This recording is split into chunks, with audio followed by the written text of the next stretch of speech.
ಟಕಾಯಿಸಿದಿರಿ. 7 ವರ್ಷ ಆಗಿದೆ, ಕೊಡ್ತಾನೆ ಬಿಡಿ ದುಡ್ಡು. ಏನು ಇಲ್ಲ, ಬಡವ ಸ್ವಾಮಿ, ಅದಕ್ಕೋಸ್ಕರ. ಬಡವ ಆದ್ರೆ ಜೈಲಲ್ಲಿ ಹೋಗ್ಬಿಡ್ಲಿ, 6 ತಿಂಗಳು ಜೈಲ್ಗೆ ಹೋಗ್ಬಿಟ್ರೆ 15 ಲಕ್ಷ ಮಾಫ್.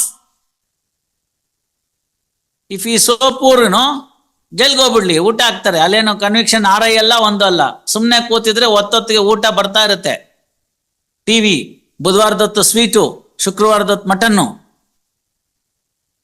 Phone, TV, paper, India Pakistan match ಎಲ್ಲ ತೋರಿಸ್ತಾರೆ. ಆರಾಮಾಗಿ ಕಾಲ್ ಮೇಲೆ ಕಾಲ್ ಹಾಕೊಂಡ್ ಕೂತ್ಕೊಂಡಿರ್ಬೋದು. ಒತ್ತೊತ್ತಿಗೆ ಮನೇಲಿ ಬೇಕಾದ್ರೆ 5 ನಿಮಿಷ ಲೇಟ್ ಆಗ್ಬೋದು. 12 ಗಂಟೆ ಊಟ ಅಂದ್ರೆ 12 ಕರೆಕ್ಟಾಗಿ ಊಟ.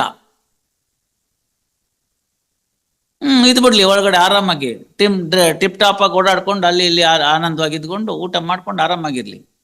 15 lakh ಉಳಿಯುತ್ತಲ್ಲ. He could not pay the amount in time. ಅಲ್ಲೇ 1.5 ಲಕ್ಷ ಕನ್ಸೆಷನ್ ಸಿಕ್ತು, ಅದು ಕೊಡ್ಲಿಲ್ಲ.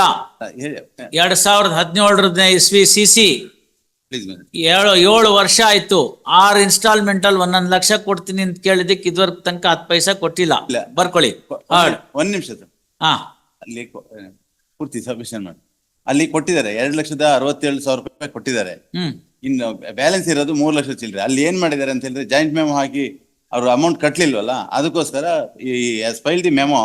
He has not complied the joint memo. That is why court should proceed with the case. Accordingly, court has passed the order convicting the accused person and convicted for the double of the check amount. Minus ಮಾಡೋಣ. ಏನ್ ಕೊಟ್ಟಿದ್ದೀರೋ ಅದನ್ನ. That is my grievances, my lord. ಅಲ್ಲ, correct ಇವ್ರೆ, ನೀವು ಕೊಡದೇ ಇದ್ರೆ ಇನ್ನೇನ್ ಮಾಡ್ತಾನೆ? ಕೋಪ ಬಂತು. ಅಲ್ಲ, ಅದು ನಾವು ಕೇಳಿ ಹೈಕೋರ್ಟ್ ಬರೋ ಅಷ್ಟೊತ್ತಿಗೆಲ್ಲ ಮೆತ್ತಗಾಗ್ಬಿಟ್ಟಿರ್ತೀವಿ ನಾವು. 6 ಲಕ್ಷ. ಮ್ಯಾಜಿಸ್ಟ್ರೇಟ್ ಎಲ್ಲ ಇನ್ನೂ ಸ್ಟ್ರಾಂಗ್ ಆಗಿರ್ತಾರೆ. ಕಳ್ಳ ನನ್ ಮುಂದೆನೆ ಮಾಡಿದ್ಯಾ ಅಂತ ಹೇಳ್ಬಿಟ್ಟು ಡಬಲ್ ದಿ ಚೆಕ್ ಅಮೌಂಟ್ ಹಾಕ್ರೋ ಅವನ್ಗೆ ಅಂತ. ಇಲ್ಲ, ಅಲ್ಲಿ ಬಿಸಿ ರಕ್ತದ ಹುಡುಗರು, ಅವರು ಹುಡುಗಿರು, ಮದರ್ ಹುಷಾರಿರ್ಲಿಲ್ಲ, ಅದಕ್ಕೋಸ್ಕರ ಆತರ ಇನ್ಕರೆಂಟ್ ಆಯ್ತು. ಆಮೇಲೆ 2,63,000 ರೂಪಾಯಿ ಕೊಟ್ಟಿದ್ದಾರೆ ಸರ್. 2,63,000 ರೂಪಾಯಿ ಕೊಟ್ಟಿದ್ರೆ ಅದನ್ನ ಮೈನಸ್ ಮಾಡ್ಲಿ, ಅದು ಇದು ಮಾಡ್ತಾರೆ ಅಷ್ಟೇ. ಅದನ್ನ ಮೈನಸ್ ಮಾಡಕ್ ನಿಮ್ಮ ಹತ್ರ ಪ್ರೂಫ್ ಇರುತ್ತೆ, ಮೈನಸ್ ಮಾಡ್ತಾರೆ. Already deposited before the court. ಅದನ್ನು ಒಂದು ಅಬ್ಸರ್ವ್ ಮಾಡ್ತೀನಿ. That will be given deduction to. What is my submission, my lord? As for the ಅದನ್ನು ಒಂದು ಅಬ್ಸರ್ವ್ ಮಾಡ್ತೀನಿ sir. As for the joint memo filed by the petition and the no, ಅದನ್ನ ತಿರ್ಗಾ ಮಾಡೋ ಪ್ರಶ್ನೆ ಬರಲ್ಲ. complainant, my lord. No, that will not be looked in to. ಬರ್ಕೊಳ್ಳಿ. Hard ಒಂದು submission double of the cheque amount ಮಾಡಿದ್ದಾರೆ, ಅದನ್ನ ಸ್ವಲ್ಪ ಇದು ಮಾಡ್ಬೋದು. ಏನ್ ಮಾಡಕ್ಕಾಗತ್ತೆ? ಒಳ್ಳೆ ಚೆನ್ನಾಗಾಯ್ತಲ್ಲ. ನೀವು ಕೊಟ್ಟಿಲ್ವಲ್ಲ ದುಡ್ಡು. ಈಗ ಅಲ್ಲ, ನಾನು ಏನು ಕೊಡದೆಲ್ಲ ಹೋಗಿದ್ರೆ of course it is my mistake, but I paid 75% of the amount, my lord. As per the not 75%, 50% of the amount, my lord. No, not even 50%. 2 lakhs. Not even 50% sir. 6 lakh ರೂಪಾಯಿ ಸೆಟಲ್ಮೆಂಟ್ ಆಗಿದ್ರೆ 2.62 50% ಅಂತ ಇಲ್ಲಿ ಯಾರು ಹೇಳ್ತಾರೆ ಕೇಳಿ. 3 lakhs ಕೊಡ್ಬೇಕಾಯ್ತು ಅದ್ರಲ್ಲೊಂದು. ಮತ್ತೆ ನಿಮ್ಗೂ ಗೊತ್ತಿದೆಯಲ್ಲ, ನಿಮ್ಗೆ ಗೊತ್ತಿದೆ ಅದು 50% ಅಲ್ಲ ಅಂತ. 40% ಕೊಟ್ಟಿದ್ದೀವಿ ಸರ್. ಅದೇ 40% ಓಕೆ. ಸ್ವಲ್ಪ ಏನಾದ್ರು ಮಾಡ್ಬೋದು ದಯವಿಟ್ಟು. ನಾನೇನ್ ಮಾಡಕ್ಕಾಗುತ್ತೆ? ನಾನ್ ದುಡ್ಡು ಕೊಡೆ ಹೋಗಿದ್ರೆ ಕೊಟ್ಬಿಡ್ತಾ ಇದ್ದೆ. ಅದಕ್ಕೆ ನಾನು ಏನು ಮೆರಿಟ್ ಮೇಲೆ ಏನು ಆರ್ಗ್ಯುಮೆಂಟ್ ಮಾಡಲ್ಲ. ಇಷ್ಟ ಆಗಿದೆ ಸ್ವಾಮಿ. ಮಾಡಕ್ಕೂ ಇಲ್ವಲ್ಲಪ್ಪ. There is no defence. ನೀವೇ ಹೇಳಿದಿರಿ ನೋ ಡಿಫೆನ್ಸ್.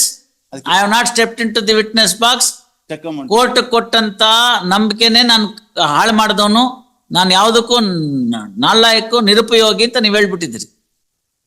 ನಾನು ಸೆಟಲ್ಮೆಂಟ್ ಅಮೌಂಟ್ ಪ್ರಕಾರ 2,65,000. ವಕೀಲ್ರೆ, ಈ 6 ಲಕ್ಷ ಕೊಡೋದಕ್ಕೆ 1.5 ಲಕ್ಷ ಡಿಸ್ಕೌಂಟ್ ಕೊಡೋದಕ್ಕೇನೆ ಸಾಕಷ್ಟು ಸಮಯ ಹಿಡಿದಿದೆ, ಗೊತ್ತಾಯ್ತಲ್ಲ. ಅದಾಗಿ ಕೊನೆಗೆ ಇನ್ನೇನು ವಿಧಿ ಇಲ್ಲ ಅಂದಾಗ 10 ಕರೆದು ಎಲ್ಲಾ ಮಾರ್ಗಗಳನ್ನ ಉಪಯೋಗಿಸಿ NBW, RBW, EW ಎಲ್ಲ ಮಾಡಾದ್ಮೇಲೆ ಫೈನಲಿ ಒಂದು ಜಾಯಿಂಟ್ ಮೆಮೋ, ಅದಕ್ಕೂ ಟಕಾಯಿಸಿದಿರಿ. ಕೋರ್ಟ್ಗೆ ಹೇಳಿದಂತ ನಂಬಿಕೆನೆ ನೀವು ಮಾಡ್ಲಿಲ್ಲ. ಬೇಜಾರಾಯ್ತು ಅನ್ನೋ ಕೇಸ್ ನಡೆಸ್ತಾ ಅಷ್ಟೇ. ಅದ್ರಲ್ಲೇನ್ ಕನ್ಸೆಷನ್ ತೋರ್ಸೋದು? ನೀವು ಅವ್ರ ಹತ್ರನೇ ಹೋಗಿ ಕೇಳ್ಕೊಳ್ಳಿ, ಏನಾರು ಕನ್ಸೆಷನ್ ಕೊಡ್ತಾರೆ. ಇಲ್ಲ, ಅವ್ರು ಬಂದಿಲ್ವಲ್ಲ. ಬಂದಿದ್ರೆ ನಾವು ಬಂದಿದ್ದಾಗ ಅವ್ರನ್ನ ಕೇಳಿ ಸೆಟಲ್ಮೆಂಟ್ ಮಾಡಿ ಕಮ್ಮಿ ಮಾಡ್ಬೋದು. ಅವ್ರು ಬಂದಿಲ್ಲ. ಬಂದಿಲ್ದೇ ಇರೋದ್ರೆಲ್ಲ ಏನ್ ಮಾಡಕ್ಕಾಗಲ್ಲ. No, next week keep them present before the court, ಮೇಲೆ ಏನೋ ಸೆಟಲ್ಮೆಂಟ್. ಯಾಕೆಂದ್ರೆ ತುಂಬಾ ಹಾರ್ಶ್ ಆಗಿಬಿಟ್ಟಿದೆ. ಆಗ್ಬೇಕು. People will realise. ನೋಡಿ, please understand, people will realise the rigours of law when only they are put, not otherwise.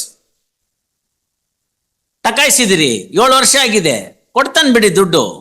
ಏನು ಇಲ್ಲ, ಬಡವ ಸ್ವಾಮಿ, ಅದಕ್ಕೋಸ್ಕರ. ಬಡವ ಆದ್ರೆ ಜೈಲಲ್ಲಿ ಹೋಗ್ಬಿಡ್ಲಿ, 6 ತಿಂಗಳು ಜೈಲ್ಗೆ ಹೋಗ್ಬಿಟ್ರೆ 15 ಲಕ್ಷ ಮಾಫ್.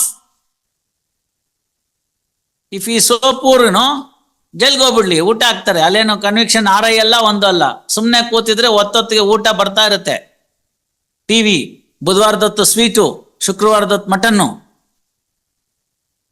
Phone, TV, paper, India Pakistan match ಎಲ್ಲ ತೋರಿಸ್ತಾರೆ. ಆರಾಮಾಗಿ ಕಾಲ್ ಮೇಲೆ ಕಾಲ್ ಹಾಕೊಂಡ್ ಕೂತ್ಕೊಂಡಿರ್ಬೋದು. ಒತ್ತೊತ್ತಿಗೆ ಮನೇಲಿ ಬೇಕಾದ್ರೆ 5 ನಿಮಿಷ ಲೇಟ್ ಆಗ್ಬೋದು.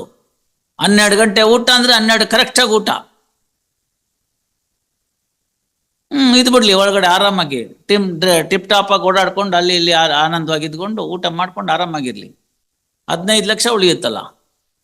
ಮಾಡಿ No, please, people should understand. Then only they will understand the rigors of law, not otherwise. Yes, I do concede.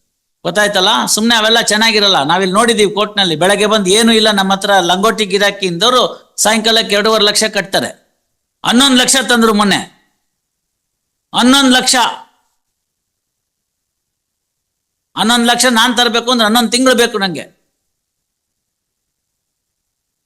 You understand that? Then ಎಲ್ಲಿರುತ್ತೆ ದುಡ್ಡು? ಹೆಂಗ್ ಬಂದ್ಬಿಡ್ತು? ಕಸ್ಟಡಿಗೆ ತಗೊಳ್ಳಿ ಹಿಂದೆ 11 ಲಕ್ಷ ಬಂತು, ಸೆಟ್ಲ್ ಆಯ್ತು. ಸೊ ಬಡವ ಗಿಡವ ಎಲ್ಲ ನಮ್ಮ ಮುಂದೆ ಹೇಳಕ್ಕಷ್ಟೇನೆ. ನಾಳೆಗೆ ಇಡ್ತೀನಿ, ಅವ್ರನ್ನ ಕರ್ಕೊಂಬಂದ್ರೆ ಉಂಟು, ಏನಾರು ಅವ್ರು ಬಂದ್ರೆ ಏನಾರು ಕನ್ಸೆಷನ್ ಕೊಡ್ತೀನಿ. ಅವ್ರು ಬರ್ಲಿಲ್ಲ ಅಂದ್ರೆ ಏನು ಮಾಡಕ್ಕಾಗಲ್ಲ. You get him. ಅವ್ನು ಸುಸ್ತಾಗ್ಬಿಟ್ಟಿದ್ದಾನೆ. ನೋ ವೆಡ್ನೆಸ್ಡೇ, ನಾಳೆ. ಒಂದೇ request, tomorrow release tomorrow at request of counsel for petitioner. ನೀವೇನೋ ದುಡ್ಡು ಕೊಟ್ಟಿದ್ದೀರಿ ಅಂತಾರ, ಒಂದೇ ಒಂದು ಕಾರಣ. Please ma'am. Paid some amount, therefore we will try to get some concession. Cheque amount ಇದೆ ವೇಣುಗೋಪಾಲ, ಚೆಕ್ ಅಮೌಂಟ್ಗೆಲ್ಲ ಮನಸ್ಸಲ್ಲಿ ಇಟ್ಕೊಳ್ಳೇಬೇಡಿ. 18% ಇಂಟ್ರೆಸ್ಟ್ ಹಾಕಿದ್ರೆ 16 ಲಕ್ಷ ಆಗುತ್ತದು, 15 ಅಲ್ಲ. ಸೆಕ್ಷನ್ 80 ಪ್ರಕಾರ 18% ಇಂಟ್ರೆಸ್ಟ್ ಹಾಕ್ತೀನಿ. ಹಾ, ಅವಾಗ ಅದು 16 ಲಕ್ಷ ಚಿಲ್ಲರೆ ಆಗುತ್ತೆ. ಎಸ್ ವೇಣುಗೋಪಾಲ್. ನಮ್ಮ ಯೂಟ್ಯೂಬ್ ಚಾನಲ್ ಅನ್ನು ಸಬ್ಸ್ಕ್ರೈಬ್ ಮಾಡಿ ಹಾಗೂ ಫೇಸ್ಬುಕ್ ಮತ್ತು ಇನ್ಸ್ಟಾಗ್ರಾಮ್ ಅನ್ನು ಫಾಲೋ ಮಾಡಿ.